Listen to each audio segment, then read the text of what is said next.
In the quiet town of Millbrook, nestled between frost-covered pines and a river that never seemed to sleep, lived a woman named Eleanor. She was known for her steady hands and stiller heart, a woman who spoke little, but whose loyalty ran deeper than the roots of the ancient oak trees that lined her farmhouse. Eleanor had made a vow, years ago, to a man named Thomas, not with grand words spoken before a crowd, but in a single, silent glance across a hospital room where his mother lay dying. In that moment, without uttering a promise, Eleanor decided she would stand by his side, no matter what storms life would bring. She never told him. She simply lived it. The years that followed tested every fiber of that unspoken vow. Thomas lost his job during the harshest winter Millbrook had seen in decades. Snow buried the roads, and silence buried his spirit. He grew distant, burdened by shame he couldn't voice. But Eleanor stayed. She didn't ask questions. She simply lit the fire each evening, set 2 plates at the table, and waited, patient as the frozen river beneath the ice, quietly moving even when it seemed still. Then came the storm no one could have prepared for. Thomas fell ill, not from the cold, but from a sickness that crept in slowly, stealing his strength month by month. The doctors spoke in careful tones, the kind reserved for families bracing for loss. Friends drifted away, unable to bear the weight of watching a strong man grow fragile. But Eleanor remained. Not because she had promised him she would. She remained because loyalty, true loyalty, was never about the promise, it was about the presence. Every night, she sat beside his bed, her hand resting over his, saying nothing at all.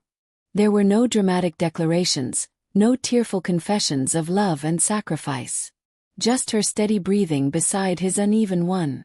Just the silent language of 2 souls who understood that some vows are too sacred for words, they live in actions, in small moments repeated until they become unbreakable. Winter turned to spring, and against the odds the doctors had quietly prepared her for, Thomas began to heal. Slowly, painstakingly, he found his strength again. And when he finally asked her, voice trembling, eyes searching hers, why she had never left, why she had endured the silence, the sickness, the storms without ever asking for anything in return, Eleanor simply smiled. Some vows, she said softly, were never meant to be spoken. They were meant to be lived. That single sentence held more truth than any wedding vow shouted before hundreds of witnesses. Because real loyalty doesn't announce itself. It doesn't seek applause or recognition.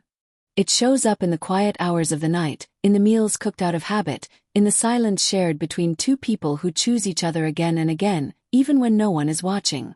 Eleanor and Thomas's story spread through Millbrook not because it was extraordinary in its drama, but because it was extraordinary in its quiet endurance.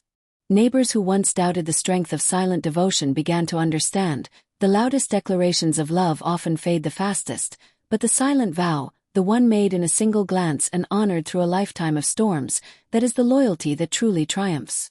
Life will always bring its darkest storms, loss, sickness, fear, and doubt. But it is in those very storms that the truest loyalties reveal themselves. Not in grand gestures, but in the simple, steady choice to stay. To show up. To remain, even when leaving would be easier. And perhaps that is the greatest lesson Eleanor's story leaves behind, that the most powerful vows are often the ones we never speak aloud, but choose, every single day, to keep.